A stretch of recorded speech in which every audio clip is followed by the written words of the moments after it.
Widows பே episode 9 பல வருஷங்களுக்கு முன்னாடி நடந்த ஒரு சம்பவத்தோட தொடங்குது.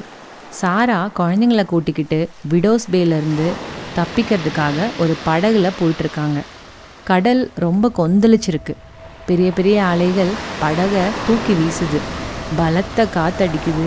எந்த நேரத்திலும் படகு கவிழ்ந்துடுமோன்னு பயமாகவும் இருக்குது. சாராவுக்கே ரொம்ப பயமாக இருந்தாலும் குழந்தைங்களுக்கு தைரியம் சொல்ல முயற்சி பண்ணுறாங்க.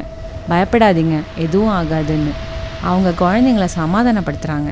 அந்த டைமில் ரிச்சர்ட் வாரனோட மகனான தாமஸ் எனக்கு என்னாச்சு அப்படின்னு கேட்குறான். அவனுக்கு ரத்தம் வடிஞ்சிட்ருக்கு. ஏற்கனவே அவனுக்கு ஏதோ மோசமான விஷயம் நடந்திருக்குன்னு தெரியும். அதே டைமில் இன்னொரு குழந்தையான ஹோலியாக் அவன் எனக்கு கண்ணு தெரில அப்படின்னு அழ ஆரம்பிக்கிறான். இது சாதாரண புயல் மட்டும் இல்லை, இன்னும் பயங்கரமான ஏதோ ஒன்று குழந்தைங்கள தாக்கிட்டு இருக்குன்னு நமக்கு புரியுது. அலைகள் படகை தூக்கி வீசிக்கிட்டே இருக்கு. எல்லாரும் பயந்து அலறாங்க. அதே டைமில் ஃப்ரான்சிஸ் கடலில் விழுந்துடுறா. சாரா அவளை காப்பாற்றுறதுக்காக கை நீட்டி என் கையை புடி, எதுக்காகவும் விடாதன்னு கத்துறாங்க. இதுக்கு முன்னாடி ஒரு எபிசோடில் ஒரு ஓவியத்தில் ஒரு குழந்தை மூழ்கிற படகுல இருந்து யாரோட கையை பிடிக்க முயற்சி பண்ணுற மாதிரி பார்த்தோம். அந்த காட்சி தான் இது. அப்போது அந்த குழந்தை ரிச்சர்ட் வாரனோட மகன் தான்னு நம்ம நினச்சோம். ஆனால் இப்போது இந்த ஃப்ளாஷ்பேக் உண்மையை காட்டுது. உயிர் பழிச்சது அவன் இல்லை, ஃப்ரான்சிஸ் வாரன் தான். கடலில் இருந்து உயிரோட கரை சேர்ந்த ஒரு குழந்தை அவ தான். இந்த உண்மை தெரிஞ்சதும் அந்த ஓவியத்தோட அர்த்தமே மாறிடுது. அந்த காட்சி இன்னும் சோகமாக உணர வைக்குது. அதுக்கப்புறம் காட்சி இன்றைய விடோஸ் பேக்கு மாறுது. தூரத்தில் தீவு முழுக்க கருமேகங்கள் சூழ்ந்திருக்கு. மின்னலும் இடியும் சேர்ந்து பெரிய புயல் வரப்போகுதுன்னு காட்டுது. இப்போது நிகழ்காலத்தில் பட்ரிஷியா டாம் கிட்ட உடனே அவசர சைரன் ஒழிக்கணும்னு சொல்கிறாங்க. ஆனால் டாம் அதுக்கு தயங்குறாரு. அவரோட நினப்பு இது சாதாரண புயல் தான், இப்போ சைரன் அடித்தா விடோஸ் பேக்கு பேரு கெட்டு போயிடும், சுற்றுலா வர்றவங்க இந்த ஊரையே பயங்கரமான இடம்னு நினச்சிடுவாங்கன்னு சொல்கிறாரு. அதுக்கு பட்ரிஷியா கோபமாக, இப்போ ஊரு பேரை பற்றின கவலை தேவையில்லை, ஏற்கனவே பல பேர் உயிரிழந்துட்டாங்க, இப்போ உயிரோடு இருக்கிறவங்கள காப்பாற்றுறது தான் முக்கியம் அப்படின்னு சொல்கிறாங்க. அந்த வார்த்தைகள் டாமை ரொம்பவே பாதிக்குது. அவர் கோபத்தில் ஆஃபீஸில் இருக்கிற எல்லா பொருளையும் உடைக்க ஆரம்பிக்கிறாரு. சுவரில் மாட்டியிருந்த ஒரு பழைய ஓவியத்தை கிழிக்க முயற்சி பண்ணுறாரு. ஆனால் ஓவியம் அவர் மேலே விழுந்துடுது. அந்த நேரத்தில் பட்ரிஷியா ஒரு முக்கியமான விஷயத்தை கவனிக்கிறாங்க. ஓவியத்தில் இருக்கிற பொண்ணுக்கு மோதிர விரல் இல்லை. அதை பார்த்த உடனே அவங்களுக்கு ஒரு பெரிய உண்மை புரிஞ்சிடுது. அவங்க உடனே வெளியே ஓடி போகிறாங்க. சில நிமிஷத்துக்கு அப்புறம் சாரா வாரனோட டைரியோட திரும்பி வராங்க.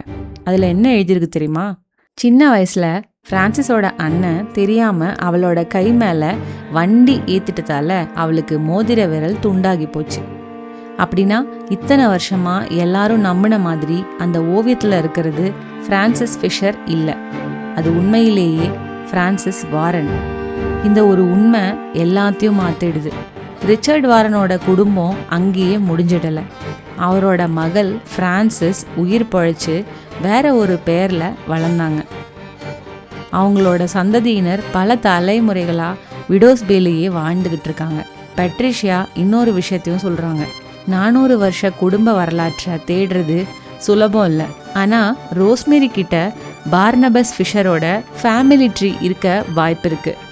கப்பல் விபத்துக்கு அப்புறம் ஃப்ரான்சிஸை காப்பாற்றி வளர்த்தது பார்னபஸ் ஃபிஷர் தான். அதனால் அந்த குடும்ப பதிவுகளை பார்த்தா வாரன் குடும்பத்தோட இப்போ உயிரோடு இருக்க வாரிசு யாருன்னு கண்டுபிடிக்க முடியும். ஆனால் அதுக்கெல்லாம் நேரமே இல்லை. வெளியில் புயல் வேகமாக அதிகமாக ஆகுது. இனி தாமதம் பண்ணக்கூடாதுன்னு முடிவெடுத்த டாம் அவசர சைரனை ஒலிக்க சொல்கிறான். எல்லாரும் உடனே டவுன் ஹால் ஸ்டார்ம் ஷெல்டருக்கு போகணுன்னு அறிவிப்பு விடுறாரு. அதே டைமில் பெஷிர் மற்றும் அவரோட மனைவி துறைமுகத்தில் ஃபெரி வரும் அப்படின்னு காத்துட்ருக்காங்க. ஆனால் சைரன் சத்தம் கேட்டதும் இனி ஃபெரி வரப்போகிறது இல்லைன்னு புரிஞ்சிடுது. அதனால் பெஷிர் ஒரு சின்ன படகுல போயிடலான்னு நினைக்கிறான். ஆனால் விக் அது ரொம்ப ஆபத்துன்னு சொல்லி தடுக்கிறாரு. அவங்களையும் காரில் டவுன் ஹால் ஷெல்டருக்கு கூட்டிகிட்டு போகிறாரு. அங்கே போனதும் விக் சாராவோட டைரியை ரோஸ்மேரி கிட்ட கொடுத்து வாரன் குடும்பத்தோட ஃபேமிலி வரலாறை கண்டுபிடிங்க அப்படின்னு சொல்கிறாரு.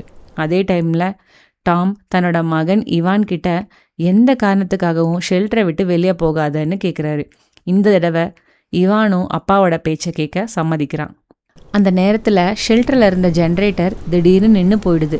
அதனால டாம் கேரட்டோட இடத்துக்கு போய் ஸ்டார்டரை எடுத்துகிட்டு வர கிளம்புறாரு. ஆனால் வாக்கி டாக்கியில் ஏற்பட்ட குழப்பத்தால் டாமும் கேரட்டும் ஒருத்தரை சந்திக்காமல் தவறிடுறாங்க. இதுக்குள்ளே டவுன் ஹாலில் இருந்த ஊழியர்கள் எல்லாம் சேர்ந்து மக்கள் எல்லாரையும் அமைதியாக வச்சுருக்க முயற்சி பண்ணுறாங்க. வெளியில் புயல் இன்னும் மோசமாக மாறுது. அதோடு சேர்ந்து ஒரு சூறாவளியும் வருது. அதை தெரிஞ்ச டாம் உடனே ஷெல்டருக்கு திரும்பி ஓடுறாரு. சரியான நேரத்தில் வந்து கேரட் வெளியே போகிறத தடுக்கிறாரு.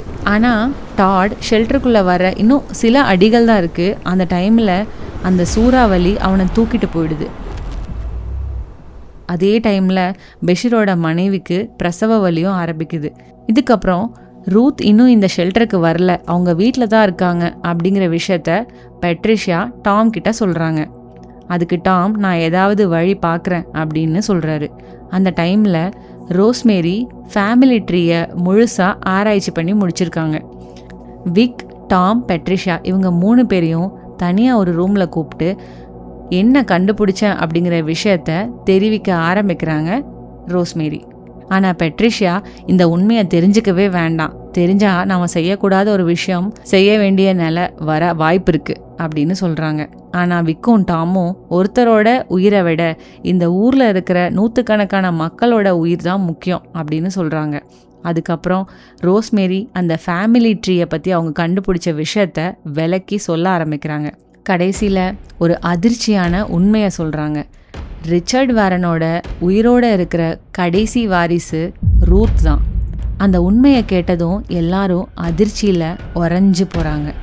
அதுக்கப்புறம் ரூத்தை கொல்லணுமா வேண்டாமா அப்படிங்கிற ஒரு பெரிய விவாதம் ஆரம்பிக்குது. பெட்ரிஷியா அதுக்கு கடுமையாக எதிர்ப்பு தெரிவிக்கிறாங்க. ஆனால் விக் தேவைப்பட்டா எந்த வலியும் இல்லாமல் சீக்கிரமாக முடிச்சிடலாம் அப்படின்னு சொல்கிறாரு. அந்த நேரத்தில் டாமுக்கு மிட்ச் கிட்ட இருந்து ஒரு கால் வருது. அவன் பதட்டமாக எல்லாமே போயிட்டுருக்கு, எல்லாமே அழிஞ்சிடுது அப்படின்னு திரும்ப திரும்ப சொல்லிக்கிட்டே இருக்கான். அதை கேட்ட டாம் இனி இந்த விஷயத்த வேறு யார்கிட்டையும் விடக்கூடாதுன்னு முடிவு பண்ணுறாரு.